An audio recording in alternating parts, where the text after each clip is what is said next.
Super battle का winner इन दोनों में से कौन है? खुलुमबाय बयखौबो फिन खनसे गोदान भिडिअ बरायबाय तो लोगोफोर बे समाव नोंथांमोननि गेजेराव जे सनी एन्टारटेनमेन्ट लाइभ टेलिभिजनाव सोलिबाय थानाय लाइभ श' दा कम्पिटिशन सुपार डेन्सार सेप्टेम्बरनि कम्पिटिशन दा बिनि माखासे आपडेट नोंथांमोननि गेजेराव लानानै फैलायबाय तो जोंनि बर'नि फिसा अप्सरा बर'आबो मरिगावनिफ्राय सुपार डेन्सार सेप्टेम्बर 5 आव जे पारफरमेन्स खालामगासिनो कम्पिटिशन खालामगासिनो आरो नैबे पारफरमेन्स खालामनायाव जे मोनसे कम्पिटिशन होबाय थादों जाय स्करखौ मोनगोन जाय फुल स्कर मोननो हायो बा जाय बांसिन स्कर मोननो हायो बेखौ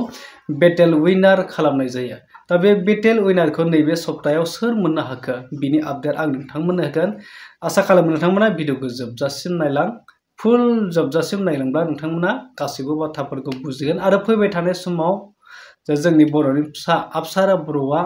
माबायदि जानो थांगासिनो बेखौबो आं नोंथांमोननो फोरमायगोन नोंथांमोना भिडिअखौ जोबजासिम तो लोगोफोर जोबोर मोजां खौरां नैबे सप्तानि जे पारफरमेन्सआव जोंनि बर'नि फिसा जाय मरिगावनिफ्राय अप्सरा बर'आ गोबां मोजां पारफरमेन्स खालामनानै गावनि सुपार गुरु पंकज थापाजों लोगोसे नैबे सप्तायाव मानिसनि गेजेराव आरो अप्सरा बर'नि गेजेराव मोनसे कम्पिटिशन जादोंमोन बे कम्पिटिशनाव अप्सरा बर'आ फुल मार्क मोननानै जोबोद मोजां मोनसे फिथाइखौ मोननो हादों आरो कम्पिटिशन खालामनायाव तो नैबे फिथाइयानो जाहैबाय अप्सरा बर'आ बेटेल विनार जानो हाबाय नैबे सप्तायाव बे जोबोद साबायखर जोबोद गोजोनथाव आरो अप्सरा बर'नि थाखाय थारैनो नोंथांमोना बुजिखाबाय अप्सरा बर'आ नैबे सप्तानि बेटेल विनारखौ जानो हाबाय दा नेक्स्ट वीकआव जानो थांगासिनो गेदेर मोनसे पारफरमेन्स बेवहाय जुदि अप्सरा बर'आ आरो मोजां स्कर लानो हाबावोब्ला फाइनाल राउन्डसिम मोनहैनायनि आसाया जोबोद मोजां आरो दिनैसिमबो अप्सरा बर'आ माने मोनसेबो पारफरमेन्सआव रिजेक्ट जाबाखै मोनसेबो पारफरमेन्सखौ माने केन्सेल खालामनो हायाखै जेसेबांखिनि पारफरमेन्स खालामबोदों सब माने विनार जाबोबाय थादों मनिटरिं जाबोथों 30 of 30 स्करखौ मोनबोगासिनो दिनैसिमबो माने देरहाबोबाय थादों दा बिनि गेजेराव नैबे सप्तायाव जे एलिमिनेशन जानायनि आपडेटखौ मोनथ'वाखै जुदि मोनोब्ला आं नोंथांमोननो फोरमायगोन आरो नैबे अप्सरा बर'खौ नोंथांमोना जुदि सापर्ट होनोब्ला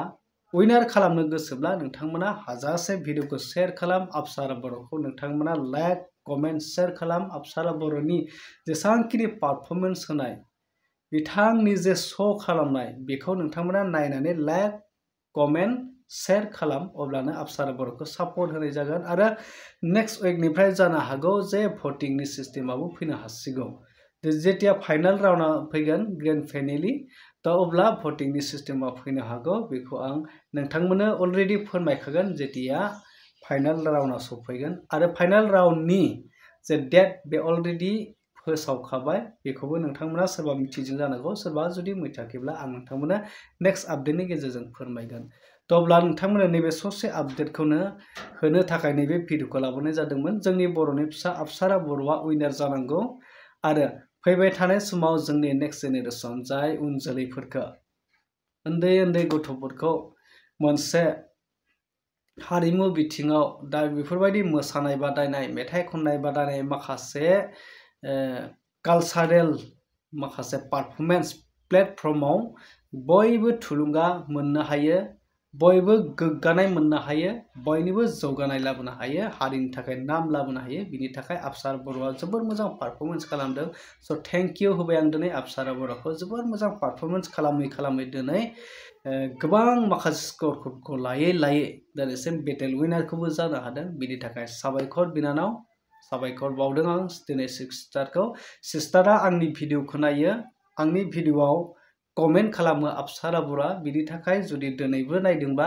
नोंथांनिसिम जोबोद थेंक इउ होदों आरो नोंथांजों आं कन्टेक्ट खालामनो नाजागोन नोंथांनि सायाव माखासे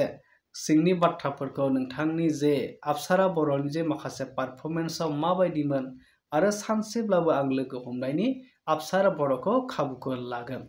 तो बिदिब्ला बेनोसै नोंथांमोना भिडिअखौ शेयार खालामदो बिनि सायाव नोंथांमोना बेसेबां गोजोननाय मोनखो बेसेबां